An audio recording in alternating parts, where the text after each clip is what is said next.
মানে তাকে নিয়মিত বিরতিতেই তাকে টর্চারগুলো করা হয়েছে। ও যেটা বলতে চায় খিঁচুনি দিয়ে তাকে টেকা দেওয়া হয়েছে। মানে আমরা যে রান্নার সময় যে আ আ খিঁচুনি ব্যবহার করি সেটা।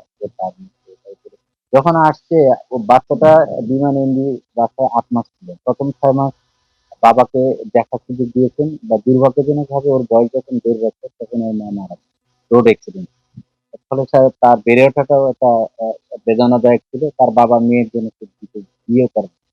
একটা হোটেলে ডেইলি বেসিস এ ৳৩০০ আ স্যালারিতে জব করতেন, খাবার পেতেন। মেয়েটাকে বিমানের এমডি বাসায় দেওয়া হয়েছিল যে আ বিয়ে দিবেন দিয়ে দিবে এই শর্তে এবং ওকে মান্থলি কোনো স্যালারি দেওয়া হয়নি। ১ম ৬ মাস বাবাকে দেখার সুযোগ দিয়েছিল, লাস্ট ২ মাস সুযোগ দেয়নি। তখন আ ২ মাস পরে মাথায় হঠাৎ নিচের বিমানের এমডি যে আছেন উনি ফোন করে ওর বাবাকে বলল, "আপনি মেয়েকে নিয়ে যান।" তখন এই মুমূর্ষু অবস্থায় উনি মেয়েটাকে নিয়ে আসেন।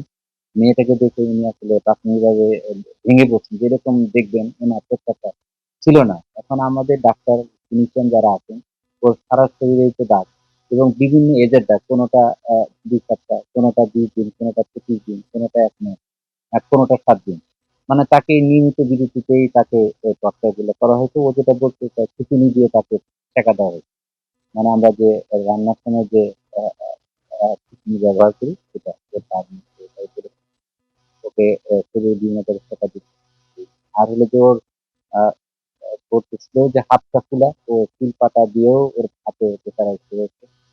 আর হলো যে ওকে খেতে দিত না। মাঝে, মাঝে টয়লেটে আটকে রাখতো তখন কি খেতে দিয়েছিল সেটা জিজ্ঞেস করে যে টেস্ট করে এরকম একটা অমানবিক পরিবেশে ভিতর দিয়ে একটা বিভীষিকাময় পরিবেশের ভিতর দিয়ে দিন থেকে থাকতে হয়েছে।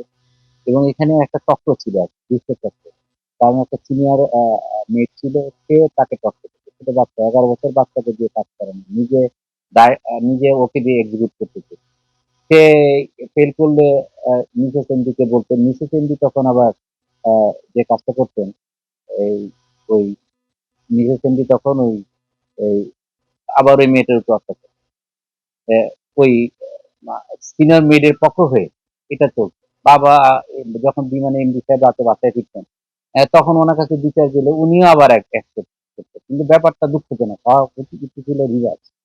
আ কারণ ছোট বাচ্চা ওকে সবাই প্রটেক্টিভ ওয়েতে রাখা উচিত ছিল। এটা মানবিক দিক থেকে ছোট একটা ১১ বছর একটা বাচ্চা এবং মাতৃহীন একটা, মা ছাড়া এবং সে বেড়ে উঠেছে। যে কমিটমেন্ট দিয়ে তারা নিয়ে গেছিল সেই হিসেবে তাকে যে ভালোবাসা আগলে রাখতে চেয়েছিল সেটা উচিত ছিল সেটা তারা করেননি।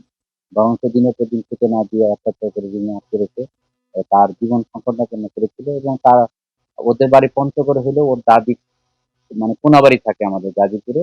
সেই হিসেবে আমাদের গাজীপুর সেই কাজী আমাদের মেডিকেল কলেজ হাসপাতালে শনিবার রাত্রি ৩:৩০ টার সময় ভর্তি করেন। তো শুরুতে তো সে মেন্টালি খুবই ট্রমাটাইজড ছিল। শরীরে বিভিন্ন এজের ক্ষতস্থান আছে আপনি গেলেও দেখতে পারবেন। কিছু এবং গলার নিচে ভার্টিক্যালি প্রতিটি নিচে বিশাল একটা দাগ আছে এবং ওর ফেসটাও ও শেপটাও চেঞ্জ হয়ে গেছে অত্যাচারের পরে। মাথায় চুলের মুঠি ধরে টানার চেষ্টা করতেন। মাথায়ও আঘাত করতেন। মাথার সমস্যা আছে। সুন্দর করে নাইসলি দেখবেন আপনাদেরকে হেসে, হেসে বলতেছে এবং তাতেই একটা মায়াবী চেহারা আপনাদের ভালো লাগবে। এখন তো আসলে একটা মানে একটা সাইকো পরিবার মনে হচ্ছে। একটা মানসিক বিকৃতি আছে। একটা যে একটা স্যাডিস্ট আমাদের ডাক্তার দিতাম মানুষকে নিপীড়ন করে অত্যাচার করে যে আনন্দ পায়।